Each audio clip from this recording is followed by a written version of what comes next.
Hi, and welcome to the NBA Economy Show. Again, we're coming with another episode. We see there's always news, there's always Knicks for clicks, there's always questions that people have, and we're just gonna try to clear these rumors up um, using sound logic. Not only that, financial data really helps to really confirm these rumors. We'll get to the bottom of it. So today's topic is why isn't Kevin Durant a Knick?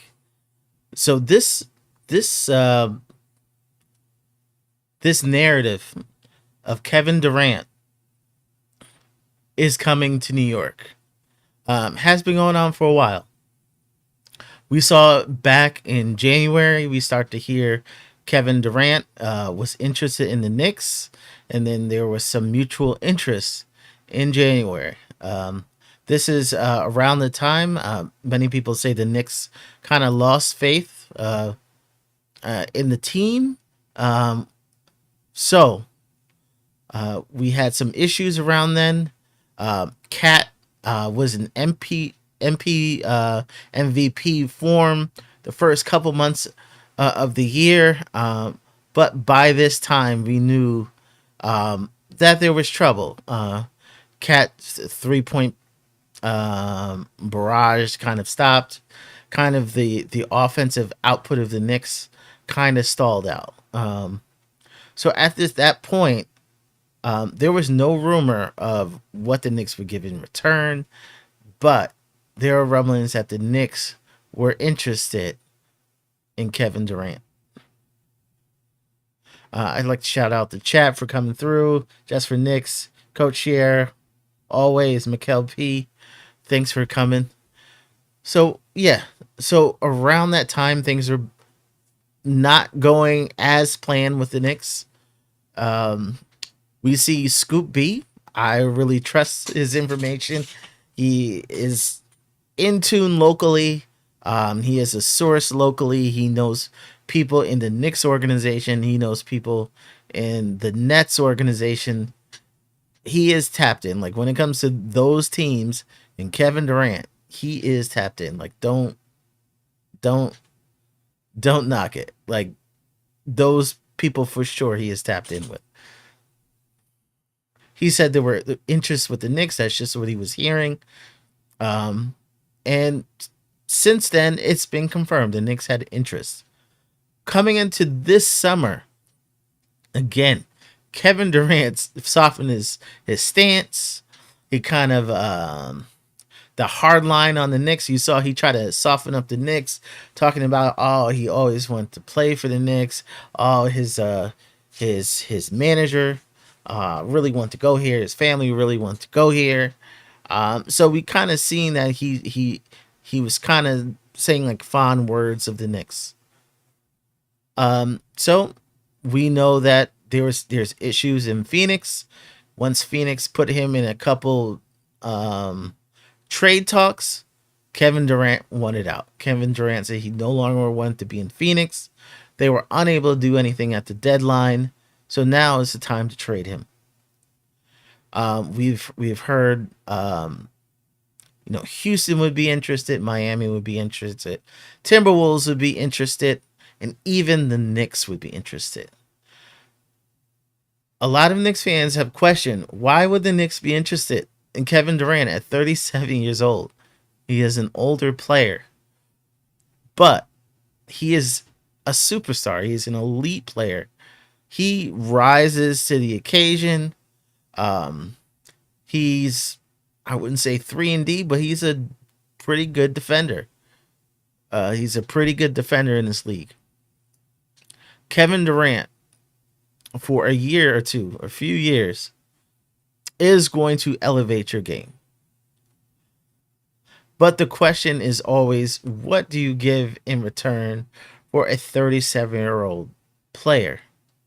If Kevin Durant was 31 years old, I think the Knicks would bend over backwards to get Kevin Durant. But he is 37. And I don't even think the problem is his age or his injury history. I think the issue with getting Kevin Durant is you never want to invest in something that you couldn't get out of. So if I invest, if I do this trade and I give up these valuable assets, if need be, can I undo it? And the question is no. Once you commit to Kevin Durant, and not only his 1 year, he wants to get the trade, and then he wants an extension. Once that extension happens, you can't undo this. You are stuck.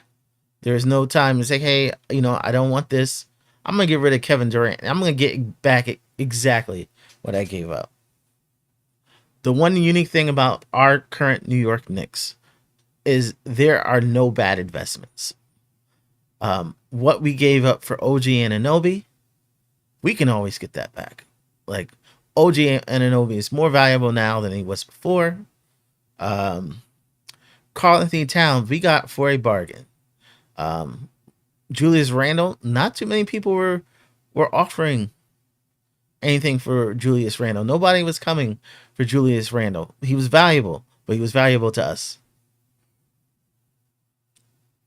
So we got Karl-Anthony Towns at a bargain basement price. He was scoring less than 20 points a game. This year, Karl-Anthony Towns is all-star form. Karl-Anthony Towns is worth more now to us than when we bought him. You can't say the same for Kevin Durant. And now, what would you have to give up to get Kevin Durant?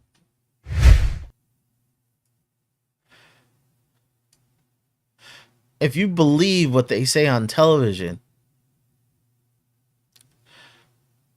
a lot of people think that the Knicks will give up Karl-Anthony Towns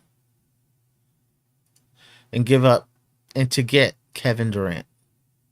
That doesn't work because neither team could take back more money.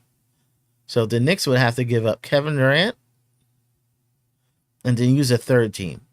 They don't have to use Tyler Kolek. They can actually use, honestly, somebody who expired. So they can use PJ Tucker. They can use Cameron Payne. They can use DeLon Wright. Don't worry about that. You don't have to use Tyler Kolek.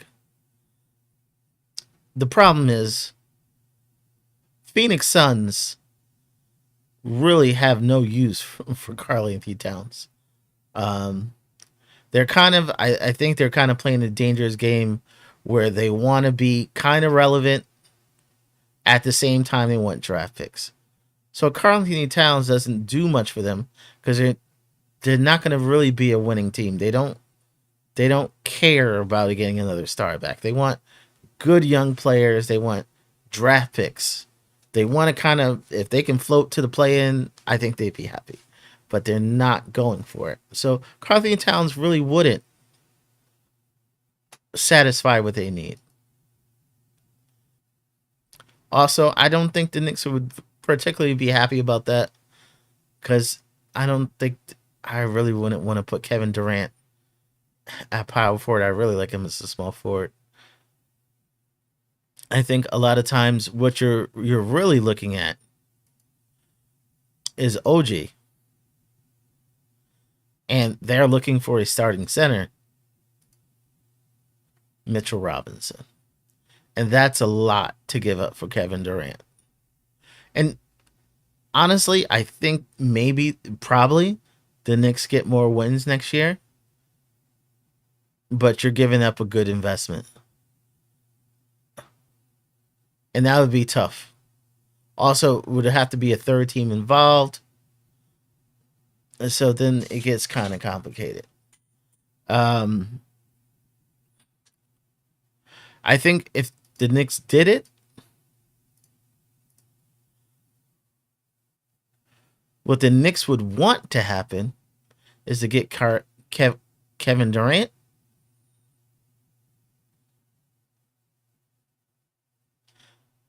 give up Mikal, give up Josh, and this sounds weird, but give up McBride. Not only that, use someone like a Precious to get it done. So like a lot of Mikal Bridges, a lot of spare parts to get it done. Honestly, I don't. I don't think Phoenix would ever think about that.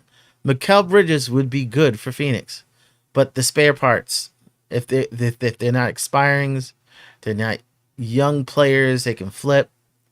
I don't think they're interested. Josh would be very tough for them to flip because Josh, if you're not using him for his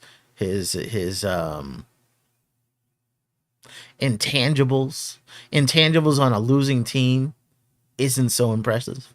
If you're losing, getting those key rebounds, those hustle doesn't mean much if you're losing.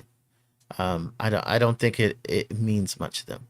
So I think this would be the Knicks' ideal package, and I don't think it's just the package that bothers the Knicks, because I think the Knicks will want the package and get Kevin Durant, and then ask Kevin Durant to buy in, and not only buy in play is financially, just how Jalen Brunson bought in. Okay, could you take a pay cut on your next contract? So, Kevin Durant's agent is very adamant. He wants to be traded. He'll extend with certain teams.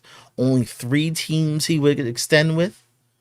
And that extension, he's looking for 2 years, $120 million. So he wants a raise once he goes to this new team. I don't think the Knicks are interested in giving him a raise. I think, if anything, the Knicks were looking, hey, could you come over and then take a pay cut? And then maybe next year we can get someone else in the door. Another borderline star, another borderline all-star. I think that would have been ideal for the Knicks. And I think if the situation was done that way, the Knicks would be interested. That the Knicks got their ideal package. He came over. He was a team player. He does what JB does. Give me a pay cut, and then we can grow the team. I think the Knicks would be down. I think the Knicks would be down if that happened.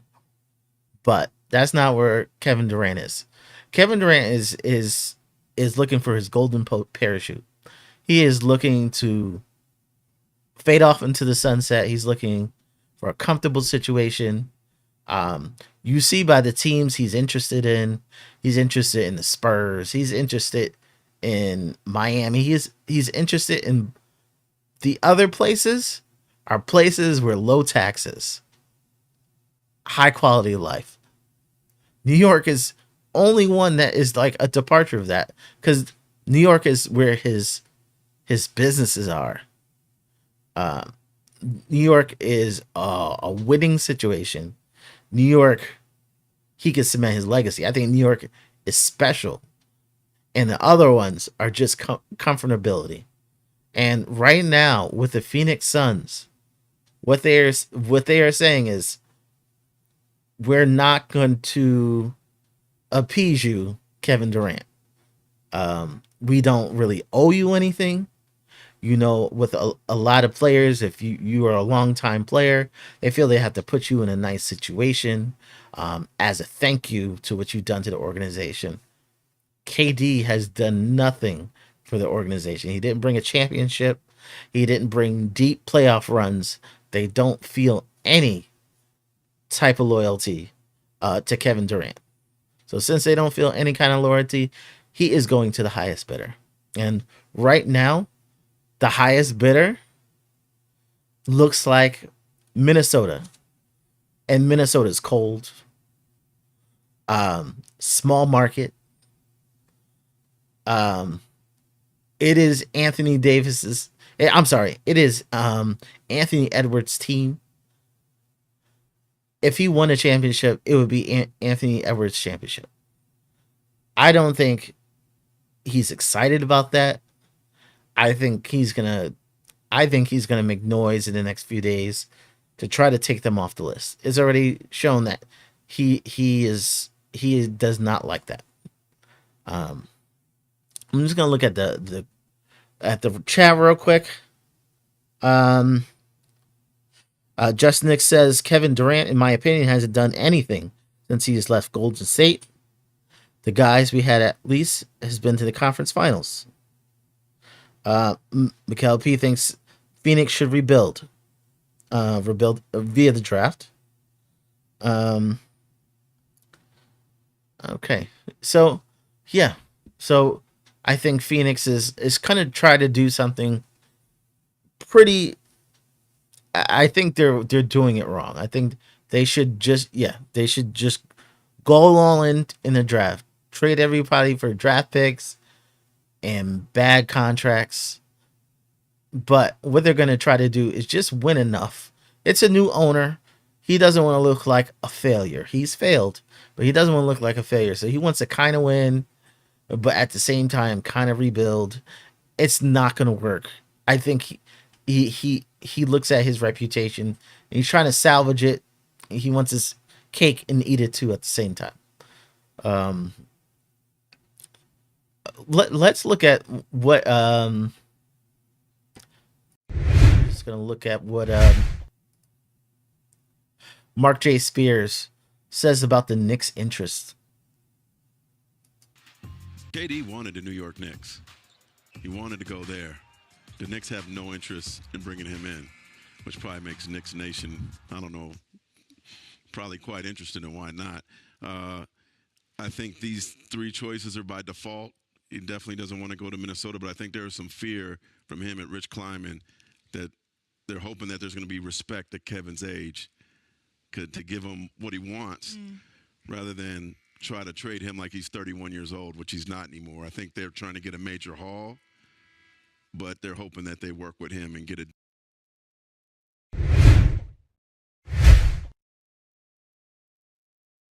Okay, so the Knicks don't have any interest.